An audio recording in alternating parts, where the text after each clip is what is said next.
Good morning everyone, welcome to the channel. I'm Mr. Ed and you're with Rideshare Down Under. So we're going to go back in time to 2008. Two guys, Travis Kalanick and Garrett Camp. Two young fellas, American, and they hated the taxi industry. Not just for the feel that they couldn't get taxis in San Francisco for love and the money. They'd be hailing all day long and couldn't get them. They went to Paris on a convention, had a few drinks on the way back to the hotel. They were a bit rowdy in the back of the cab, and the driver asked them to either be quiet or get out. They sort of ignored it because they had a little bit too much to drink. And the taxi driver a couple of minutes later stopped the car and asked them to leave. Which one did? Travis. Garrett didn't. He travelled on to the airport, the hotel. So got them thinking about starting something that would be different, that people wouldn't need to hang around and wait for taxis to either stop for them or not stop for them. And they came up with an idea in 2008 with a company called Uber Cab. This was Travis. He was going to go and get a lot in San Francisco. He already had all the paperwork up for it. He was ready to sign the deed. He was ready to do all that stuff. They went to Lincoln Cars and they've got 20 black executive cars all ready to go, just looking for drivers and yada yada yada. And Travis says, no, don't do that. We're not doing that. No. Yeah, costs too much money. Paying wages, no, don't want to do that. There's got to be a better way. So they kept thinking, yeah. So that first plan at Uber Cab sort of slowed down. And they kept thinking what they could do. Meanwhile, still trying to jump taxis around San Francisco. Yeah, it made them more determined to start something up that would be easier for the people in America, or San Francisco to begin with. And it was Travis watching a movie one night, believe it or not. James Bond, Sean Connery, driving a car. He's Aston Martin down the coast, giving it yeehaw, and phone in one hand, and he's looking at it. And when the camera screened in, it showed him tracking another car, yeah, and showing the two cars on the map, on the phone. And that's when the idea came. So they went into action, and around about March 2009, Uber came live. Yeah, not many cars on the road, but it came live. Soon came to a great response from people looking and wanting to use this service. And what happened was they started looking for cars. So they realised, yeah, that they could get people to drive their own cars, apply for the job, pay their own super or their own GST or tax, yeah, and the outlay would be very minimum for these guys because the app would be doing the work and not them. They'd be just sitting back watching it. So it started going from state to state very quickly, and within 14 months it got that big. They were looking for a CEO, and they got one, and they were Ryan Graves, and he Travis, the way he done it was, he said, I'm looking for a CEO on Twitter, and he got one response, and that was Ryan. And Ryan became a very wealthy man. He got the job, he took over the system, so he ran the company, and Travis and Garrett just sat back, and it got bigger and bigger and bigger. By 2010, they started looking at a VPL global system that people could buy into it from all around the world. And they did. Now here in Australia, our first lot of Ubers was in Melbourne, 2012. And then it went to Sydney, and then Brisbane, and then Perth, and then started going to all the regional areas. And they're now in 70 countries and just over 1,115 cities. So they're doing all right. I think they're worth about $36 billion at the moment. Yeah. Now they have went public over a few years ago, and here in Australia, we sit roughly, for us, around about 60 to 70,000 Uber rideshare drivers. Now, I don't know about Uber Eats, but definitely Uber rideshare around about the 60, 70,000 mark. And we do, on average, 7.2 million rides a week. That's roughly 32% of the population here in Australia.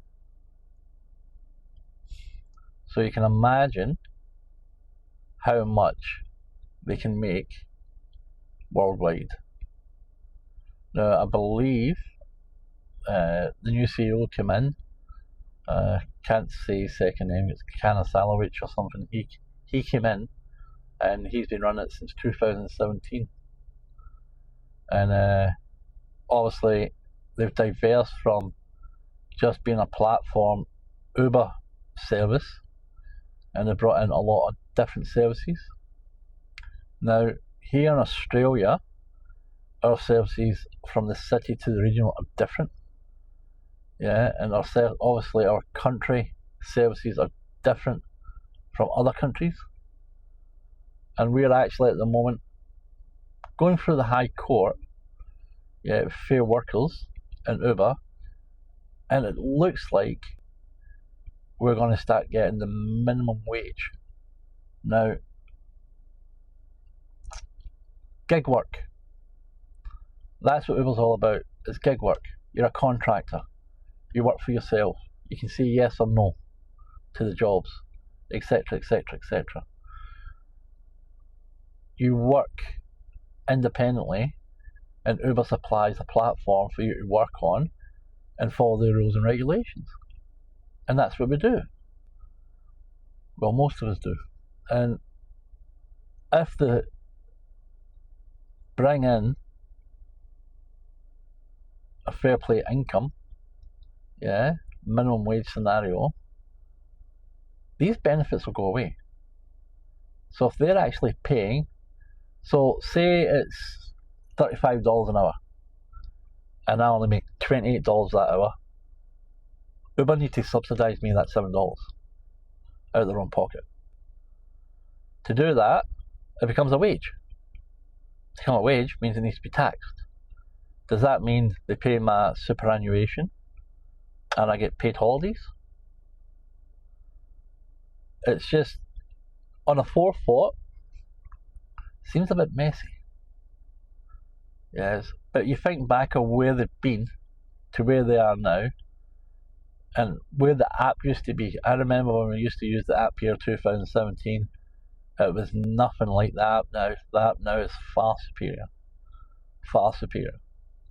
Yeah, we used to have little inks and issues with the old app up here, but we're all different. Every city's different. Yeah, we are so unique up here in Cairns because of the tourism trade that if you don't make $35 an hour, you're not doing the job right. And if they are bringing in the minimum wage, drivers are going to sit back and they're not going to do the running around that they need to do to make a living. They're going to just slow it up and think, okay, if I don't make $35 this hour, Uber's going to get penalised and they're going to have to pay it for us. Now, I know in the UK, certain regions and certain councils, the minimum wage there is already in. And they're actually made the cars, their private cars, plated just like taxis. So signage on the side with Uber taxi written on it. They've got the regional council plate on the back. to say that they're an Uber driver. Yeah, in London they've got to have the FTL, yeah, badge that they've got to wear all the time. You know, here in Australia we need a driver's authorisation. But when you look at the startup for Uber and where they are and what they're doing, yeah, should councils not just not leave them alone, still put standards on it and regulations, but to tell them that they need to pay a contractor money because the contractor's not making enough, isn't that up to the contractor? Me personally, I don't want to be involved where Uber's paying me money because I can't make a living for myself. It's just not right. I don't know how you would get around that. Like, there's areas in the US, you know, that are looking at minimum wage. Definitely Europe looking at minimum wage. I know the cost of living goes up, yeah, but the cost of the rides can go up as well. You know, if the KPI goes up, put the rides up along with the KPI. It's like everything else in life. You know, it's a service, you need to pay for it. Nothing's free. So fuel goes up, car goes up, income, bills go up, everything goes up. So all Uber needs to do is just margin that and go up with them. They're worth $86 billion. You know, they're not short of a few bob.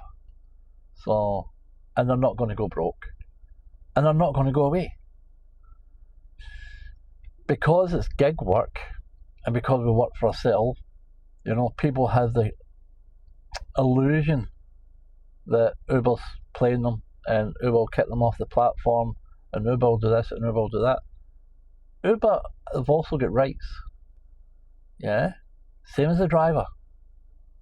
You don't want to do a job, you don't do it. You drive up to the place, and you think the person's not good enough, drive away. Don't put yourself in harm. Drive away. Leave them. Someone else will pick them up. You don't need to.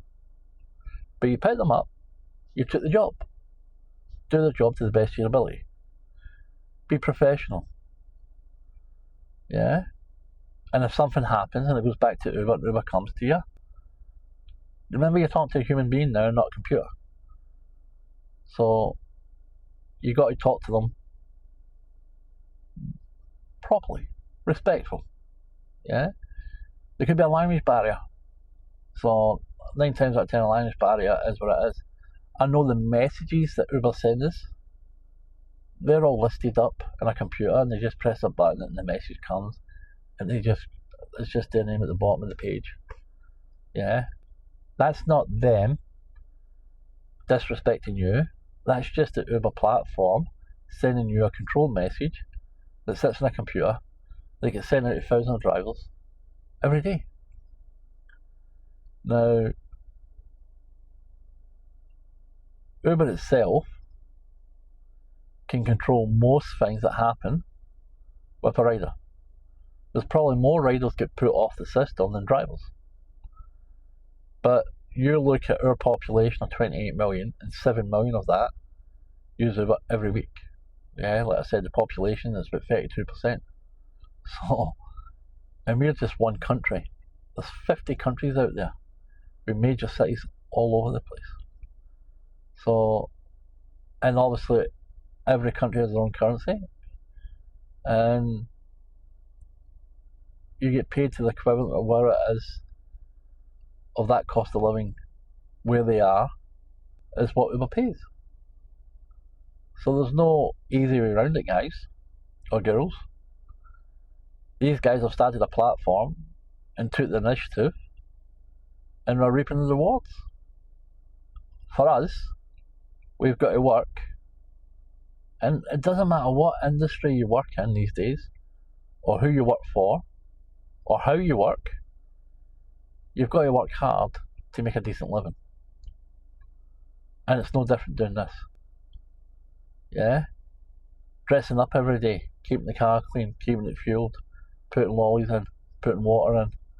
Yeah, talking to people polite when you've had a bad day at home or whatever. You know, you're a civil servant.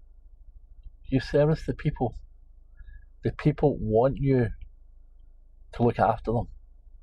They want driven properly, looked after, talked to properly, respectfully. Yeah, help and aid and assist if you can.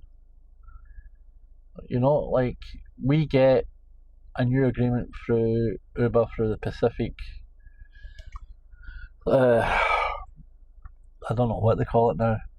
It's basically a South Pacific agreement that every 14, 16 months comes through to us, and it's like 40 pages of it, and you've got to sign the bottom of it or press a button to say you agree to it to drive for Uber.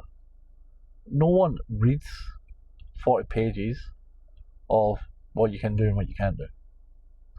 Yeah, but common sense prevails that you're providing a service in your car to someone to the best of your ability, and at the end of the day, you're getting paid for doing that job.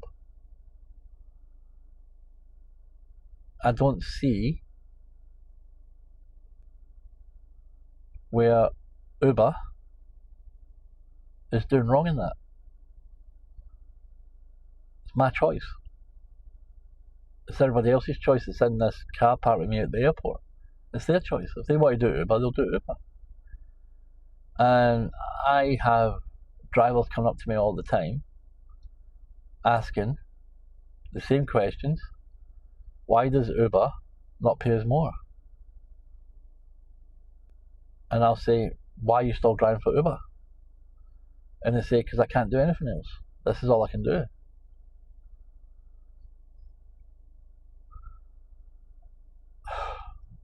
Work more hours. How many hours do you do a day? You can do 12 hours in a 24-hour shift. Yeah, you can break up into three 4-hour sections, or 2-hour sections, or 1-hour section, and do 1 hour and 20 minutes off, 1 hour 20 minutes off. You can actually, if you work out properly, do 12 hours, 8 hours off, 12 hours, and you can actually get 7 12-hour shifts in a week. So you can actually do over 90 hours in a week driving for Uber. And you can drive 28 days straight here in Australia without a break. But you will get a message from Uber stating that you need a full 24-hour period, yeah, in the next X amount of time. So don't take a job in that 24-hour period from 4 a.m. to 4 a.m. the following morning, or we'll put you off for the day, and you won't be able to get back on. And then you might not get back on for a couple of days until they switch the button. So then you try to chase them. So always make sure that you have a day off if you're working 28 days a week, 20 days a month. But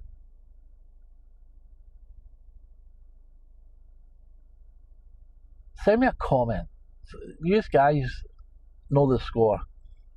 I want to know if you drive for Uber and you're not satisfied, or they screwed you over. Yeah. Now, the services that Uber bring out all the time, they're always testing stuff. Now, I know in America, we get it here too, or we did. We get what was called a trip radar. A trip radar service basically went to X amount of drivers in the area that was available for a job. And it'll give you the job. And it looked half decent. And you'd go for it. Yeah? And it'd disappear. And then it'd come back up again as an X or an XL or a Comfort or an Executive or Premium. Wherever you are, it comes up in a service type.